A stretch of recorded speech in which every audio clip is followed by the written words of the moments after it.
here are 5 more underrated but awesome multiclasses in D&D. The Magical Mischief Murder Man. The Magical Mischief Murder Man is a combo of Sorcerer and Rogue, which sounds crazy, but is amazing. Level 1 in Sorcerer gives you access to the Blade cantrips, True Strike, Booming Blade, and Green Flame Blade. All of those include a weapon attack as part of the casting, so you can use them in place of your normal Rogue attack, trigger Sneak Attack, and get a bonus. All of them deal extra damage in one way or another, and True Strike lets you use Charisma instead of Dexterity to attack if you're into that. And that's all good, but other multiclasses can do the same. The real buff you want Sorcerer for is Innate Sorcery. As a bonus action, you can give yourself advantage on all attack rolls made with Sorcerer spells for 1 minute. And those cantrips we just grabbed are Sorcerer spells. That is advantage on every attack roll you make for 10 turns, and every attack is guaranteed to trigger Sneak Attack. But it gets better, because if you take more levels in Sorcerer, you can grab the Quickened spell Meta Magic, letting you throw out a Sorcerer spell as a bonus action. Boom! Cantrip attack main action, Sorcerer spell bonus action. Burning Hands for crowd control, Mirror Image for defense, Silent Image for shenanigans. Or just attack again as a bonus action with another cantrip. Again, at advantage. And you're not just terrifying in combat with this build. High Charisma as a Sorcerer pairs beautifully with Rogue's expertise. Deception, Persuasion, Performance, you are a roleplay powerhouse from level 1, and once you reach level 7, you get Rogue's Reliable Talent, meaning those checks basically can't fail. Even if you haven't maxed out Charisma, a Nat 1 on your Deception check results in a total of 20 from level 7. The ratios for the Magical Mischief Murder Man are pretty flexible. Just 1 level in Sorcerer and the rest in Rogue is very solid. The more Sorcerer levels you take, the more sorcery points you have for bonus action spellcasting and generally higher level spells. But your Sneak Attack will be less powerful the less invested in Rogue you are. Just take the ratio that you prefer. My personal favorite Rogue for this build is the Swashbuckler, because it plays into your high Charisma. And finally, just generally, Rogues love spells. If you think expertise in stealth and Persuasion is already terrifying, wait until you throw on the ability to cast Disguise Self and Invisibility. Belzebub's Ballista. This is a Warlock fighter multiclass that focuses on becoming the ultimate walking missile launcher. You start with a single level in Fighter, which nabs you proficiency in Constitution, very handy for your future spells, and you also get Heavy Armor, Weapon Mastery, and the Archery Fighting Style, which gives you +2 on ranged weapon attack rolls. For stats, you're going all in on Charisma, because we're taking the next 6 levels in Celestial Warlock. We're doing this for the True Strike cantrip and the invocations Agonizing Blast, Repelling Blast, Lance of Lethargy, and Pact of the Chain. Celestial Warlock also grabs some tasty bonus action healing and the crucial Radiant Soul feature. This bad boy lets you add your Charisma modifier to the radiant damage of any spell you cast. You are now a walking ballista. Here's how it works. You use your Imp Familiar to take the help action, giving you advantage on an attack roll against a creature. Your imp can turn invisible, so this is very easy to do. You then use the True Strike cantrip to attack with a heavy crossbow at advantage and with an additional +2 to hit thanks to the Archery Fighting Style. And remember, we're using Charisma for the attack and damage rolls thanks to True Strike. On a single hit, you are dealing 1d10 piercing damage, plus 1d6 extra radiant damage from True Strike, plus your Charisma modifier, which you used for the attack, plus your Charisma modifier thanks to the Agonizing Blast invocation, which now works with any cantrip, plus your Charisma modifier thanks to your Celestial Warlock feature because you dealt radiant damage. Yeah, that's right. Every missile you fire is dealing an extra 3 times your Charisma modifier on a hit. That is a +15 once you max out the stat. But there's more to this than damage, because Repelling Blast then knocks the target back 10 feet. Then the Weapon Mastery push from your crossbow knocks the target back 10 feet. Then Lance of Lethargy slows their movement speed down, by 10 feet. That's 30 feet of progress you've just stolen from a creature, which is, by the way, the exact amount of movement speed most creatures have. And all of this requires no resources. You can do this every single turn. Like the last build, from here it's pretty flexible. You can take more levels in Fighter, maybe an Eldritch Knight to grab extra spells that don't rely on high intelligence, like Mirror Image and Shield. Pick up Crossbow Expert along the way, and you'll be able to make an additional regular attack each turn, even after casting True Strike once you reach level 7. Battlemaster Fighter also works, adding more war crime to your missile strike. You can disarm enemies, deal extra damage, force enemies to target you. The list of options is endless. And all this time, you are a high charisma warlock with healing powers in heavy armor.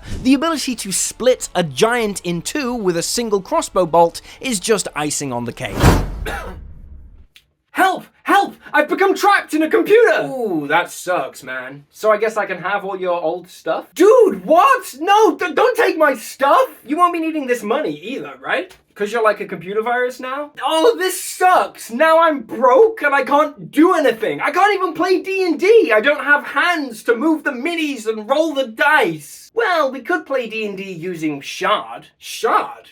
What's Shard? Shard is a virtual tabletop, character sheet, and campaign manager all rolled into one. Perfect for playing D&D. It's got the complete 5th edition system reference documents, over 300 monster tokens, and a free set of starter adventures so you can get playing immediately. You can also filter for more free material on their marketplace. Yes, everything you see on here is free. There's also tools to create your own classes, species, spells, and more, and it works on any device with no installation. Shard is the easiest way to play for beginners and pros. Focus on playing the game, not worrying about the system with Shard. Check it out using the link below.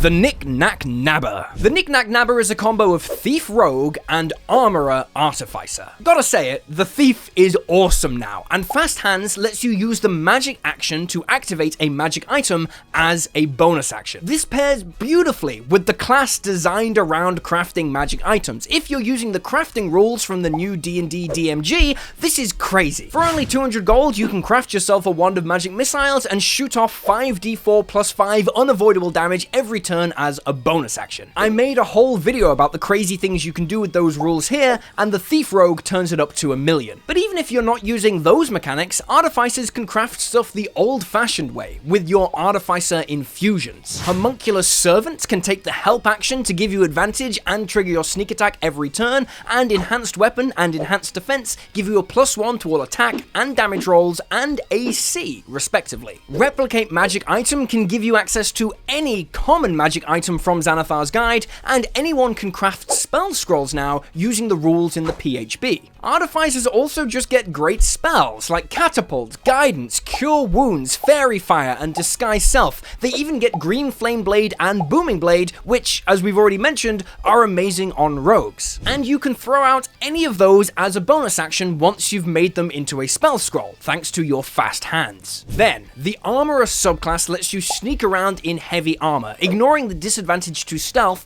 and the strength requirement you normally need to do so. It also lets you attack using Thunder Gauntlets and a Lightning Launcher using Intelligence rather than Dex if you like. This can let you ditch Dex in favor of Intelligence if you choose, and because both of those weapons are simple weapons, they trigger Sneak Attack. You are a walking suit of armor, clanking up on people and tasing them to death. Thunder Gauntlets also give enemies disadvantage on any attack roll that isn't against you, and you are a rogue, master of hiding. You can electrocute an enemy, bonus action hide, and then laugh as they stumble around trying to find you or waste their turn attacking your allies at disadvantage. And all of this just gets better as you level up in Artificer. You get extra attacks, you double your proficiency bonus with all tools, including Thieves' Tools, and you can add your intelligence modifier to your own and your allies' ability checks and saving throws. Things go really crazy when you reach level 11 and get Spell Storing Item. This lets you infuse a 1st or 2nd level spell into a weapon or object, and then any creature can cast that spell from that object as an action without a spell slot or components, and it can be triggered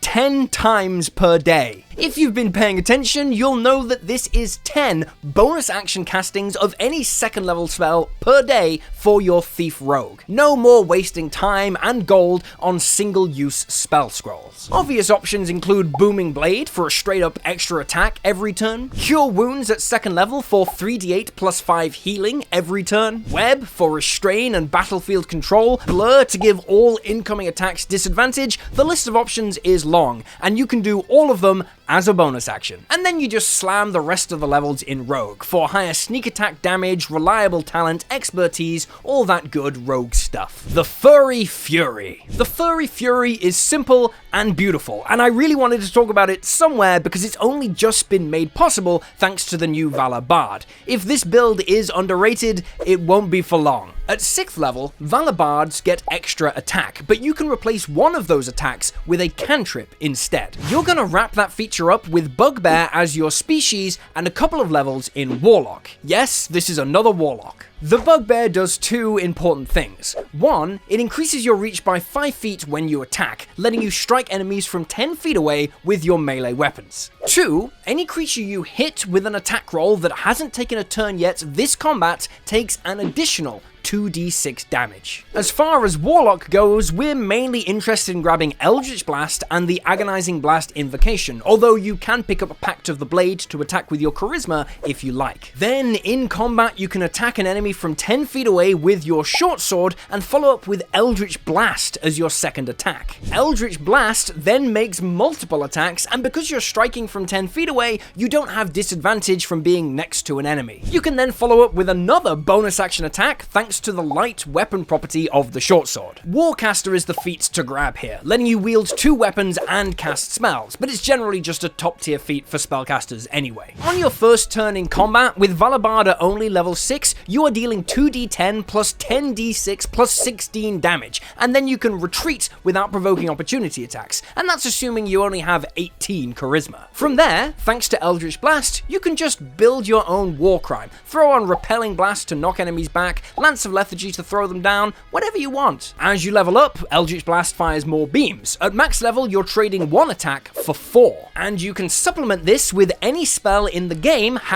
#conjure minor elementals, thanks to the Bard's magical secrets. Just for the fun of it, let's do some maths, okay? A level 11 Valor Bard with conjure minor elementals and the Bugbear's surprise attack makes 5 attacks on the first turn. You are dealing 3d10 plus 12d6 plus 25d8 plus 25 damage for an average of 196 without a crit. It's simple, it's sexy, and it is so easy to pull off. Originally, this entry was for the underrated build Warlock Wizard, who can do this with the Bladesinger subclass. However, thanks to the Valor Bard power creep, this is just strictly better, because it all comes off 1 stat, Charisma. Still, awesome build, and crazy damage when you reach the high levels. The Furious Paradox. Okay, if some of those other builds were strange, this one is going to sound dangerously insane. This is a Barbarian Wizard multiclass. This sounds horrible, because you can't cast spells while raging. You can't even concentrate on spells while raging. Barbarians also like high strength, while Wizards, we're going to be a Bladesinger by the way, like to prioritize intelligence and then dexterity. So how can this work? Well, firstly, Barbarians' unarmored defense actually stacks with Bladesinging.